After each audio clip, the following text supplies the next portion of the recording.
सर्वविस्वन्यस्तपादपद्मायते वामहस्तालोलवेदशास्त्रायते ज्ञानसूर्यायते दत्तरूपायते श्रीवेणुगोपालकृष्णाय वन्दनम् श्रीवेणुगोपालकृष्णाय वन्दनम् శ్రీవేణుగోపాలకృష్ణాయ వందనం. శ్రీ దత్తస్వామి వారి దివ్య సందేశము శక్తి ద్రవ్యము 2వ భాగము. బ్రహ్మపుచ్చం అనుశృతి ప్రకారముగా ఎండకు ఆధారమైన సూర్యగోళము వలె మహాశక్తికి ఆధారమైన బ్రహ్మము ఉన్నది. ఆ బ్రహ్మము యొక్క మహాశక్తి నుండి కోటాను కోట్ల కిరణములు వెలువడుచున్నవి. ఆ కిరణములలో ఒక కిరణము జగత్తుగా పరిణమించినది.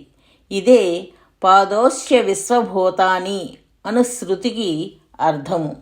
ఇక్కడ కిరణము జగత్తుగా గోచరించినదని అర్థమా, లేక జగత్తుగా పరిణమించినదని అర్థమా?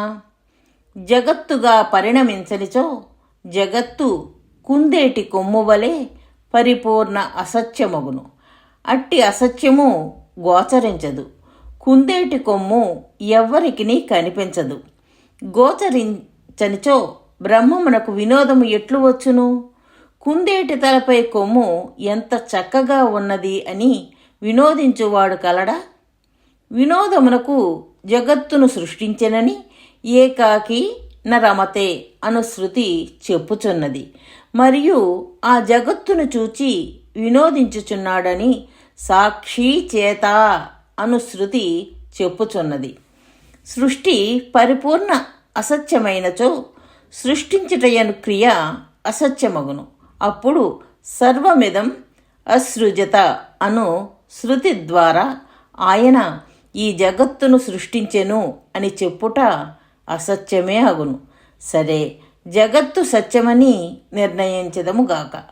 జగత్తు సత్యమే అయినచో, అనగా పరిణామవాదమును అంగీకరించినచో, ఏకమేవాద్వితీయం బ్రహ్మ నేహనానాస్తి అను శృతులు బ్రహ్మమొక్కటే సత్యము, 2వ సత్యము లేదని చెప్పుచున్నవి. శంకరులు జగత్తు సత్యము కాదు, కానీ గోచరించుచున్నది అని అన్నారు. జగత్తు గోచరించుచున్నది కాన సత్యమని అన్నారు రామానుజ మధ్వులు.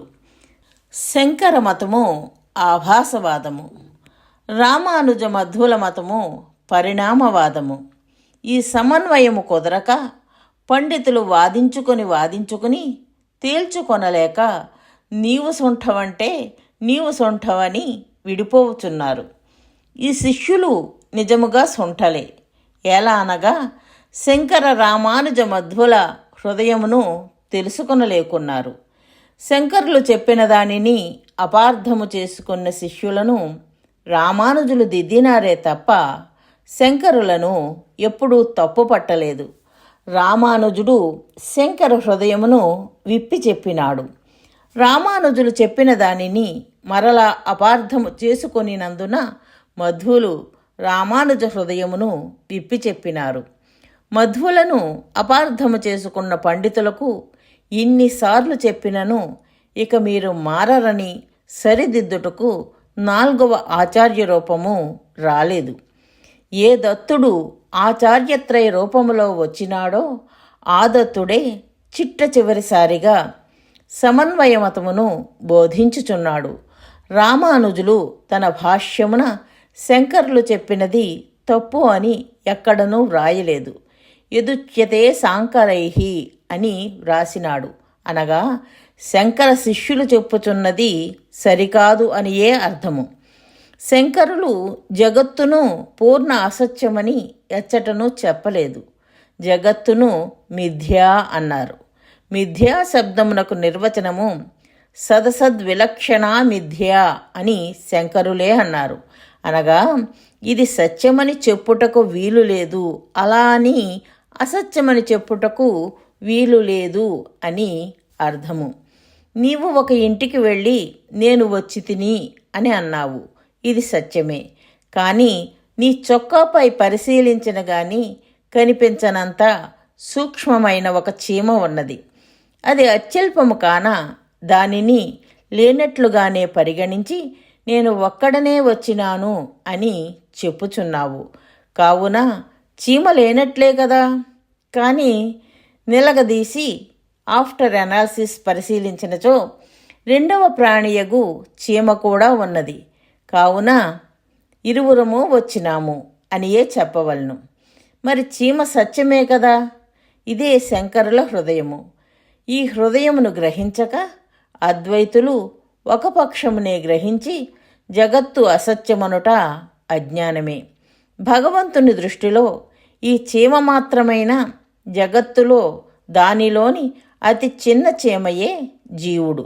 అనగా చీమ వంటి జగత్తును ఒక పర్వతముగా ఊహించగా ఆ పర్వతములోని పరమాణువులే జీవుడు అని తెలిసినచో పరమాణు పర్వతము అసత్యమనున్నట్లుండును.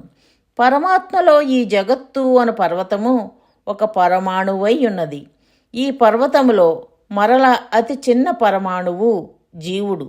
కావున జీవుని దృష్టిలో జగత్తు మహాసత్యము, పరమాత్మ దృష్టిలో జగత్తు అత్యల్ప సత్యము అనగా అసత్యము. కావున శంకరులు పరమాత్మ జీవుల దృష్టులను రెండింటిని పరిగణనలో ఉంచుకుని అసత్యము సత్యము అనడి రెండు దృష్టులను ఒకే దృష్టి చేసినచో దానిని అసత్యమనలేము, సత్యమని కూడా అనలేము. కావున మిథ్య అన్నారు. అసత్య దృష్టిని తీసుకున్న శంకరుల శిష్యులను ఖండించుచు రామానుజులు జగత్తు సత్యమను దృష్టిని ప్రతిపాదించారు. అనగా రామానుజులకు అత్యల్ప సత్యమును అసత్యముగా పరిగణించడి దృష్టి లేక కాదు.